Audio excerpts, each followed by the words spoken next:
नमस्कार, मैं जितेंद्र चतुर्वेदी। ईडी से एक बड़ी खबर आ रही है जो सीधे तौर पर उस दारू घोटाले से जुड़ी हुई है जिसमें दिल्ली की आम आदमी पार्टी की सरकार फंसी हुई।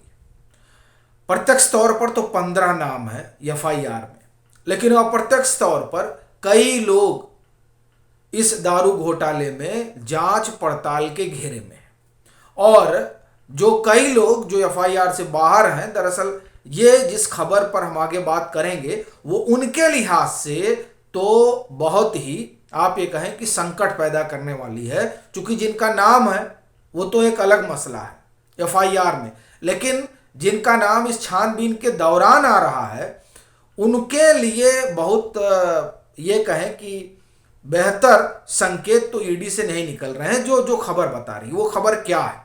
बड़ी चीज ये है, क्या उसमें उन जिसकी हम लोग चर्चा कर रहे थे कि वो जो बड़ी मछली है वहां तक का इशारा है? क्या क्या जो मनी ट्रेल है उसको लेकर कुछ चीजें निकल कर आई हैं? क्या क्या वो जो क्लाउड डाटा है वहां से कुछ निकल गया? क्या क्या मनीष सिसोदिया के फोन से कुछ आ रहा है? ये तमाम सवाल हैं जिस पर हम लोग बात करेंगे, लेकिन इन सवालों पर आने से पहले और ईडी की तरफ से क्या खबर आ रही है उस पर बात करने से पहले अमित शाह का जो एक लंबा साक्षात्कार हुआ है उस पर चर्चा करना बड़ा जरूरी है। और वो इसलिए चूंकि जिस मसले पर हम लोग बात करने जा रहे हैं वह मुद्दा भी उनके उस साक्षात्कार का हिस्सा है, चूंकि उसमें राहुल गांधी से जुड़े सवाल पूछे गए, खासतौर से उनकी सदस्यता जाने को लेकर, और फिर बंगला भी उनका जा रहा है उसको लेकर भी सवाल हुए।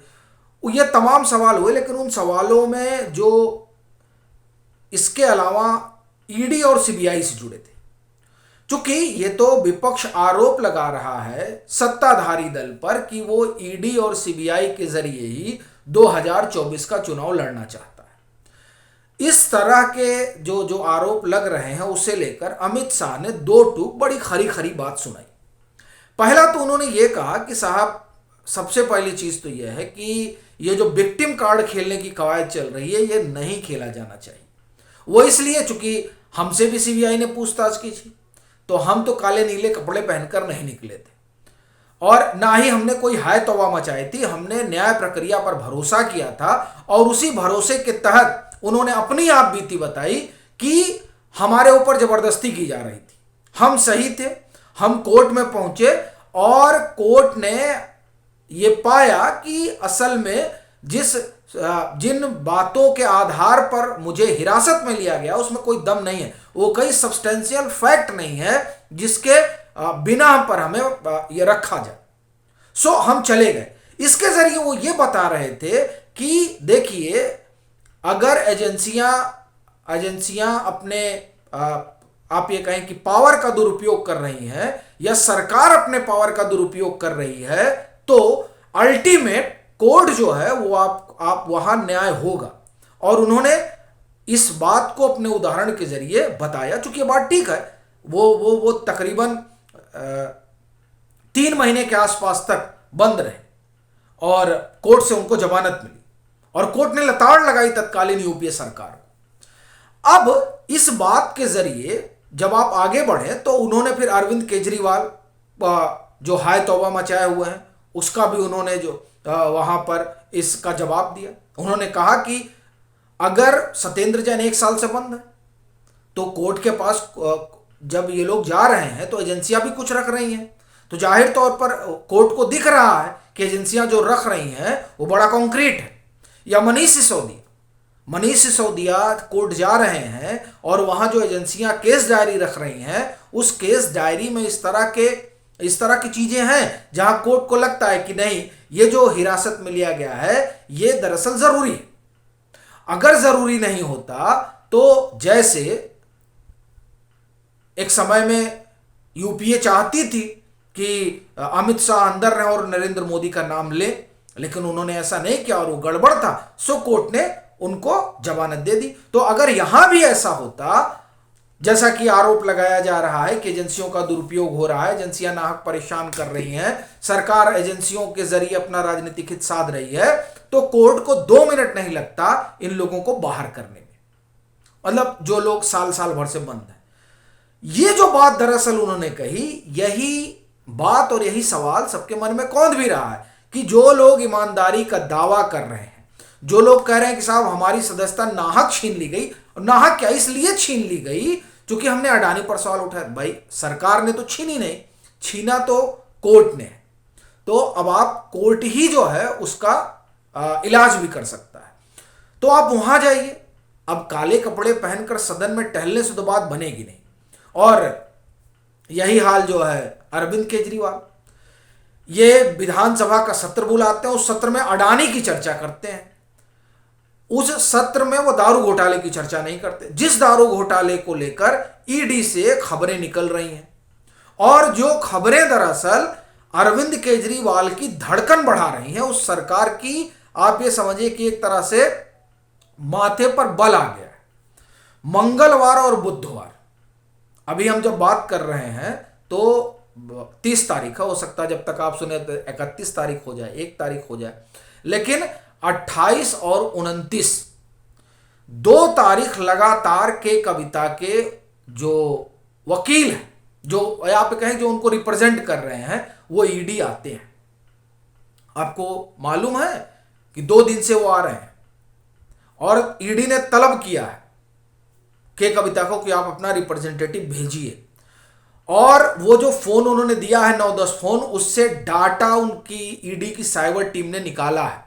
वो डाटा जो डिलीट कर दिया गया है उसे भी, और वो किसकी मौजूदगी में निकला है, वो के कविता के जो रिप्रेजेंटेटिव है उनकी मौजूदगी में निकला है। डिलीट डाटा भी निकला है, ये आप गौर करिएगा। और उस दरमियान बुधवार को बुची बाबू भी बुलाए गए। बुची बाबू के कविता के पूर्व अकाउंटेंट। अब ये बड़ी, आप देखिए, बड़ी रोचक बात हो गई है, और इसी बात ने जो है हालत खराब कर रखी है। ये जो खबर है, डिलीट डाटा रिकवर किया गया और उनको बैठाए रखा गया ताकि आप ये ना कहें कि अपने मन से जो निकाल ली गई। तो सारा डाटा जो है वो ईडी ने जुटा लिया है। अब उस डाटा में से जो ईडी के काम वाला डाटा है उसको निकाला जा रहा है। अब ईडी के काम वाला कौन सा डाटा है? ये जो बुची बाबू बुधवार यानी 29 तारीख को वहां जब होते हैं तो उन्होंने उनकी 10-15 बार उनकी पेशी ईडी के सामने हो चुकी है। ईडी ने उनको बुलाया है। उसमें उन्होंने एक चीज कही थी कि 6 फोन के जरिए हवाला ट्रांजैक्शन हुआ था। इसमें से 6 फोन का जो इलेक्ट्रॉनिक एविडेंस जिसे कहें उसे डिस्ट्रॉय किया गया, 6 फोन। अब वो जो खंगाले जा रहे हैं, जो डिलीट डाटा है और जो डाटा रिकवर किया गया है, उसको ईडी खंगाले और उसमें उस हवाला ट्रांजैक्शन के ट्रेस ढूंढ रही है कि क्या ऐसे कोई ट्रेस है। एक दूसरा, क्या इनका विजय नायर, समीर महेंद्रू, अरुण रामचंद्र पिल्लई, मनीष सिसोदिया, अरविंद केजरीवाल से कोई बात हुई थी क्या, या विजय नायर के जरिए कोई बात हुई थी क्या? चूंकि समीर महेंद्रू वाले मसले में आप देखिए कि ईडी का यह दावा है कि इन्होंने बाकायदे कहा, अरविंद केजरीवाल ने, ये ईडी का दावा है कि समीर महेंद्रू से कि ये अपना बच्चा है, अपना बच्चा बोले तो विजय नायर। तो अब ये जो तमाम चीजें हैं, और फिर चैट, अब विजय नायर के चैट में तो आपकी बात मिली।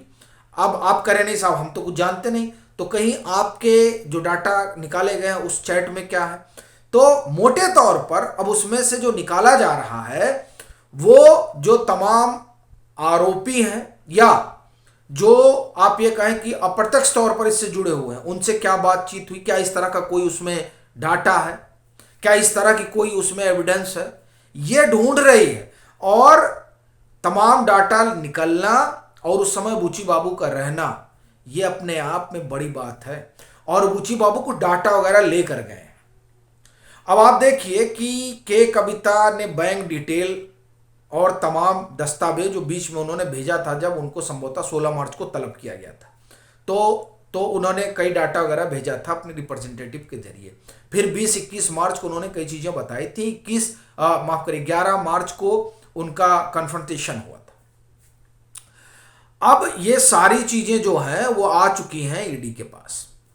और वो जो फोन बदला गया, बुची बाबू और के कविता ने बदला 2 तारीखों में, उसको लेकर, और ये जो डाटा रिकवर किया गया है उसमें से जो उनके काम का डाटा, मतलब इस इंक्वायरी से जुड़ा हुआ, उसको जो निकाला जा रहा है, इन दोनों चीजों को लेकर संभावना है कि ईडी दोबारा तलब करे के कविता को। अब ये जो डिलीट डाटा निकल रहा है ना, ये डाटा दरअसल अटक गया है आम आदमी पार्टी की सरकार को, ये आप समझिए। और बुची बाबू का वहां रहना और 2 दिन लगातार के कविता के जो रिप्रेजेंटेटिव है मंगलवार और बुधवार उनको वहां बैठे रहना, ये इस बात का संकेत है कि इस दारू घोटाले की जो अहम कड़ी है साउथ ग्रुप, और उस साउथ ग्रुप में जो आप ये कहें कि जिनको लेकर सबसे ज़्यादा चर्चा है के कविता, जाहिर तौर पर उस फोन में कुछ ऐसा है जिसने अरविंद केजरीवाल की सरकार की नींद उड़ा दी है। आपकी अपनी क्या राय है वो आप जरूर साझा करें, और अगर आप मतांतर से नहीं जुड़े हैं तो जुड़िए भी।